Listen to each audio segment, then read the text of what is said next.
That position is called a wazir. Have you heard of wazir?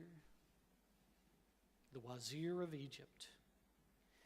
Several years ago, I went with a man named Ted Stewart, who wrote a book and did years and years of research on correlating the history of the Bible with the history of Egypt. And because many scholars in our universities believe the history of Egypt to be astronomically set and unmovable, there are all kinds of contradictions with Bible history, so they said, therefore, the Bible must be wrong. So this man, of course, was not happy with that, as many of us are not. And he did all kinds of research for a number of years, I believe over 20 to 30 years, and found a number of correlations, and also found how Egyptian history needed to be moved some 300 years back in this time. And when it was moved 300 years, all of a sudden everything started to fit. And we journeyed in Egypt up the Nile, upriver from the Nile, which would be south. And we went to a place called Beni Hassan. And in Beni Hassan, there are several tombs, some 30-something tombs. But in one of the tombs, I believe it's actually this tomb that's right here most to the left. In this tomb here, we went in from 12th dynasty Egypt. And as we entered the tomb, of course, we'd read about the tomb and we had seen some drawings. But as we entered the tomb, we had two guides that were Egyptologists. And they were helping explain the hieroglyphics. Because in Egyptian tombs, of course, they would paint all these murals, a lot of times even up on the ceiling, about all these great things that they had done, so that in the afterlife they would be greatly respected and received, into their eternal abode.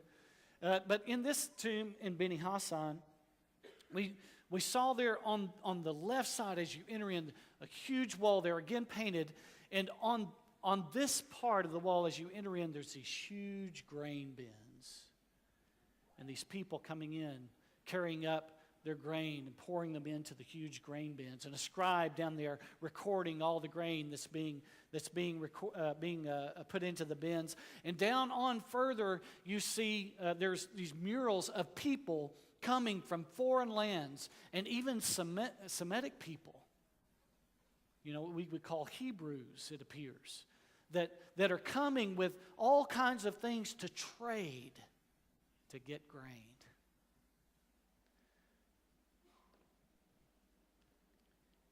It's very likely that this mural was done at the very time that the Bible is describing as the time of plenty and the time of famine.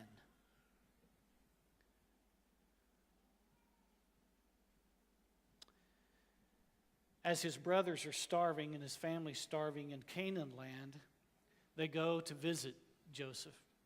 They don't know it's Joseph, don't know what's happened to him, but they go down there to buy grain. They bring their money with them, silver, in order to buy some grain to take it home to feed themselves and their livestock.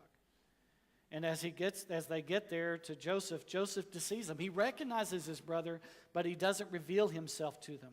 This some 20-something years had passed. Joseph sends them back with grain, but he also puts the money back in their sacks. But he keeps one of their older brothers, Simeon, with him, keeps him in jail. He tells them that they need to return with the youngest son, the youngest brother, which would be Benjamin, his little brother that was born a little while after him.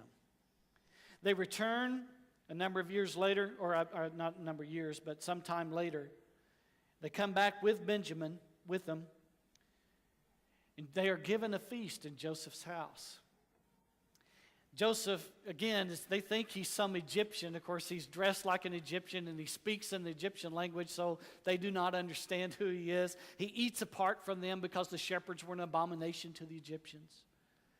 And then he sends them away again, but he has his servant to put his silver cup in Benjamin's sack and puts their money back as well, like he did the first time. And then he sends his servant to chase them down, and he says, "What is this that you've done? You stole your master's cup." And they said, "Oh no, we wouldn't do such a thing. The man needs to die who has that cup." And of course they open up the sack of Benjamin, and there is the cup. So they go back to Joseph once again. And Judah pleads for the life of his little brother Benjamin and says that he was willing to even take his place. Then Joseph can't stand it anymore, and he reveals himself to his brothers. How would you feel? What would you have done? Been so mistreated and so hated. Would you have done something similar?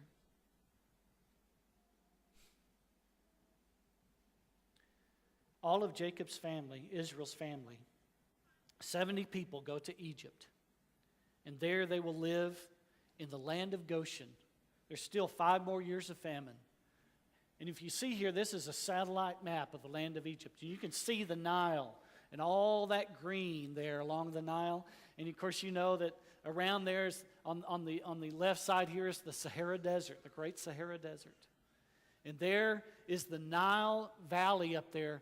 And in that Nile Valley where it's all green was the land of Goshen. And that's where the Israelites would spend their many years multiplying and becoming a great nation with everything taken care of. They prosper and they become as the sand of the sea and as the stars in the sky, just as God had said to Abraham back in Genesis chapter 15. You know, as we look at the life of Joseph, we can see that Joseph kind of foreshadows Jesus. He's kind of like Jesus was, in that he is a beloved son of his father. He was destined to rule with greatness.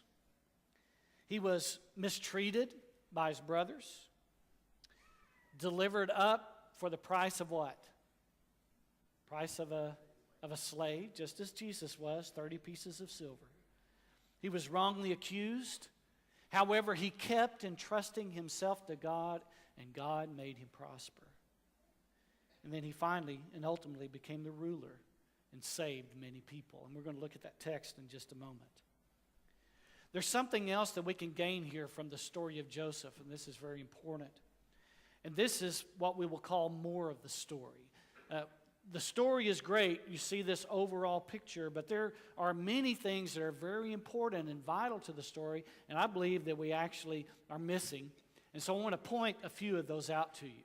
Now, one of those is Genesis 22, verse 18 and 3:16. This is mentioned in our story, but let's look at it together. In your seed, he tells Abraham, all the nations of the earth will be blessed because you have obeyed my voice.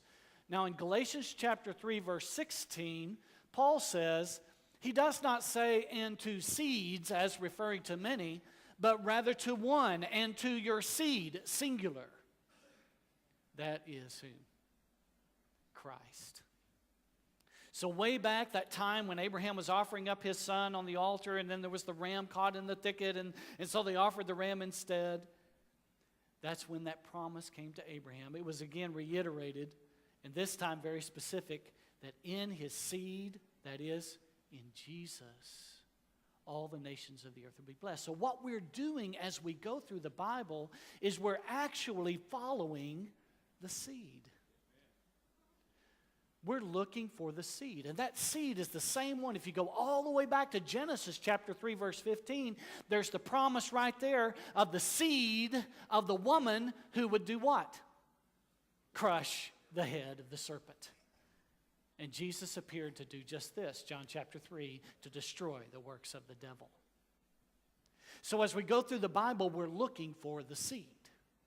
So that promise also comes to laughter, to Isaac. God tells him and in his offspring or his seed, all the nations of the earth will be blessed. It also comes to Jacob, in his seed, all the nations of the earth will be blessed. And so it's through one of the sons of Jacob, or Israel, that this seed is going to come. This is why this is important as we go through the Bible story. Look, in Genesis chapter 34, there's a story about Shechem and Dinah. Dinah was the daughter, the only daughter that Israel had, that Jacob had. And Dinah was captured and violated by a man named Shechem from the city of Shechem. Now, because he had done this, he later wanted to marry Dinah, and he tells Jacob and his sons, look, I really love the woman. Let me marry her, and then we can just intermarry with one another, and we can just all be one big happy family. And they said, well, that'd be okay, but you have to, his brothers say, but you would have to be circumcised and all those people of your village. So he goes back to his village because he was a prince, convinced everyone else to be circumcised. And on the third day, when they were really sore, it says the Bible, Simeon and Levi go in, obviously with help, a company of men, and they kill all those people. They had made a covenant, but they broke it. It's important in the seed story. I'll tell you in just a minute why.